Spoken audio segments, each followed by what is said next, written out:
Hi everyone, it's Claire. Welcome back to the Curious Kitchen. Today, we're getting ready to celebrate the Lunar New Year with a traditional Chinese dessert, Nian.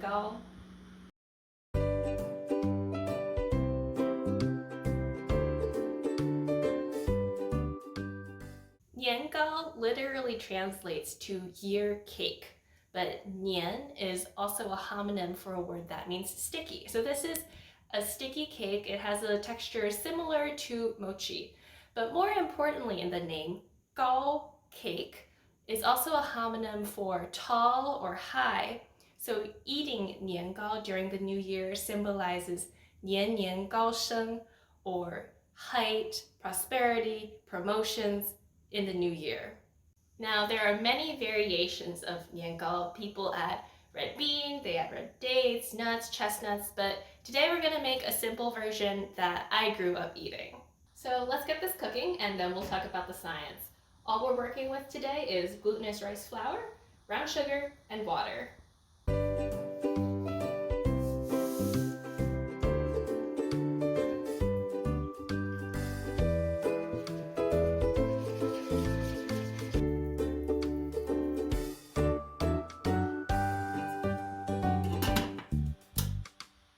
Niangao gets its texture from the glutinous rice flour, which has a unique starch composition.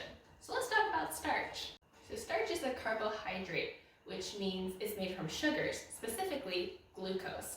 Now glucose is the gold standard of energy for most living organisms. For humans, for plants, for animals. So humans store glucose as glucagon, but plants store it as starch. So when there's good conditions, there's plenty of sunlight, they photosynthesize and make a lot of glucose. And then they can store it in their roots, for example, for when conditions aren't so good. Potatoes, for example, have a lot of starch, but so do seeds, so they have some energy to start sprouting. So wheat flour, cornstarch, rice flour, all come from seeds and have starch. Now, there are two ways to link glucose molecules into starch. You can put them in a straight chain, or you can put them in a branched chain. The straight chains are called amylose. These branched ones are amylopectin. And depending on the plant and which part of the plant the starch is in, it'll have different ratios of amylose and amylopectin.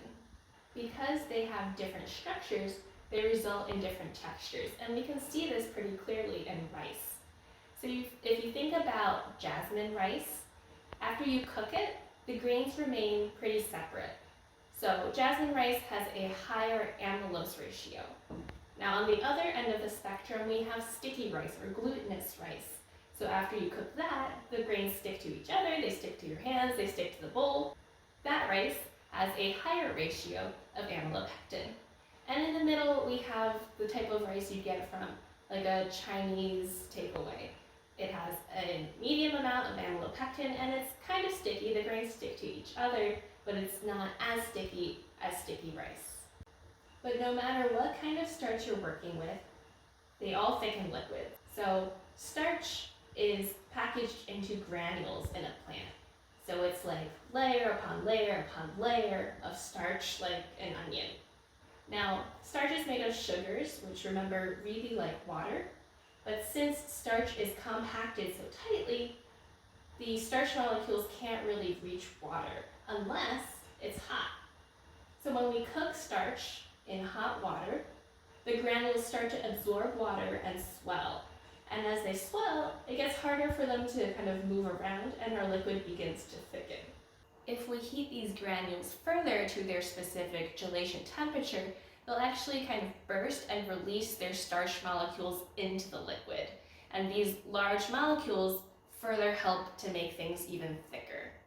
Now again, the specific starch will change the texture of that thickened liquid. So with our niangao, for example, the high amylopectin is going to create something that's more stringy and chewy, whereas something thickened with cornstarch, which has more amylose, is going to have more of a gel texture that we can slice through.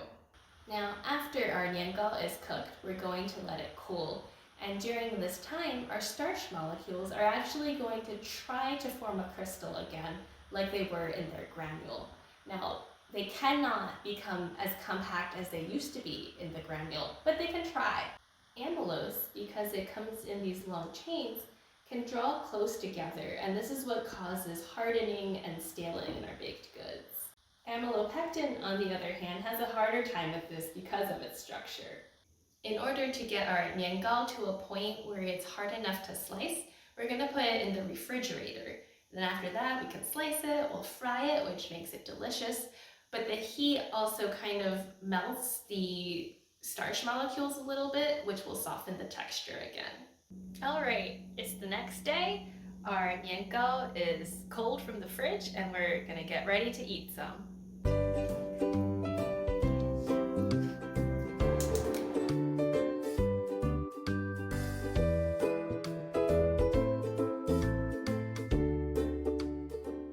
Now this is what I'm talking about.